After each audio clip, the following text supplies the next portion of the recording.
안녕하세요. 학원세무 5분 특강 김정은 세무사입니다. 오늘은 제가 거래처 원장님들과 또 상담을 많이 하다 보니까 궁금한 사항들이 많이 있으시더라고요. 이것들을 보통 토픽을 정해보니까 한 20가지 정도 궁금한 사항들이 나왔습니다. 앞으로 20번 정도 이러한 궁금증들을 이야기해드리고 같이 고민해보는 시간을 갖도록 하겠습니다. 오늘은 가장 첫 번째 시간으로 학원이 갖는 특징을 좀 살펴보겠습니다. 학원법상 학원의 특징과 부가가치세법상 학원이 갖는 특징, 각각 어떤 것들이 있는지 좀 자세히 살펴보겠습니다. 우리가 흔히 줄여서 학원법이라고 이야기를 하지만 정식 명칭은 학원의 설립, 운영 및 과외 교습에 관한 법률입니다. 학원을 설립하고 운영할 때 관련된 준수하여야 될 규정들이 이 학원법에 정의가 되어 있습니다.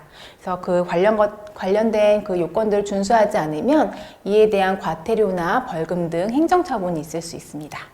두 번째로는 세법상, 부가가치세법상 면세 대상 용역입니다. 학원은 교육 용역으로서 부가가치세 신고 납부 의무가 없습니다.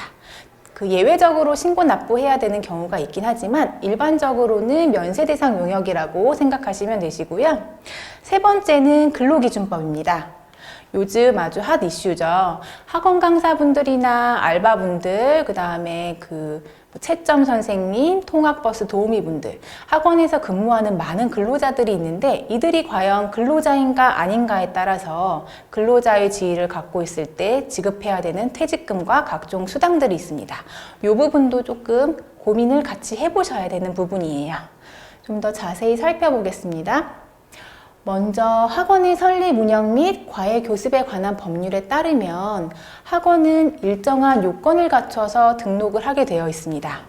여기서 말하는 일정한 요건이라 하면 일반적으로 임차하는 면적이 어느 정도 이상 되어야 된다라는 식으로 각 그 조례에 나와 있는 규칙이 있고요.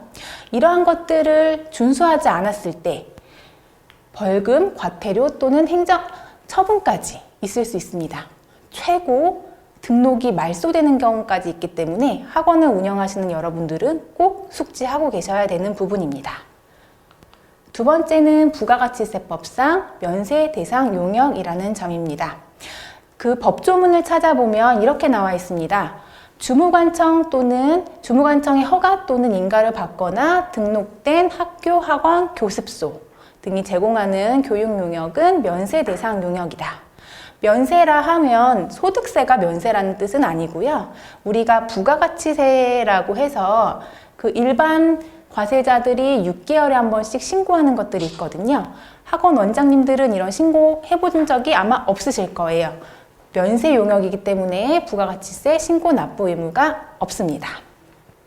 세 번째는 근로기준법입니다. 제가 여기 학원 강사가 근로자일까라고 이제 물음표를 해놨는데요. 과거까지는 학원 강사는 근로자로 보지 않고 퇴직금을 지급하지 않고 근로자들한테 주어야 되는 각종 수당들을 지급하지 않았습니다. 하지만 최근 판례는 학원 강사라 하더라도 근로자성이 있다라고 하면 근로자로 봐서 퇴직금을 지급하여야 한다라고 보고 있습니다. 따라서 이 근로기준법 관련돼서는 사실 노무사님들이 이야기를 좀 해주셔야 되는 부분인데요. 이 부분까지 같이 조금 숙지를 하고 계셔야 나중에 좀 불필요하게 과태료나 가산세 등이 발생하지 않을 수 있습니다. 자, 오늘은 학원이 갖는 특징에 대해서 먼저 알아봤습니다. 학원은 기본적으로 학원법과 세법상 면세 대상 용역이라는 큰 특징을 갖고 있고요. 요즘 이제 근로자들에 관련해서는 근로기준법도 같이 알고 계셔야 나중에 퇴직금이라든지 각종 수당에 있어서 불필요한 그 지출을 막으실 수 있겠죠. 학원 세무 5분 특강 김정은 세무사였습니다. 감사합니다.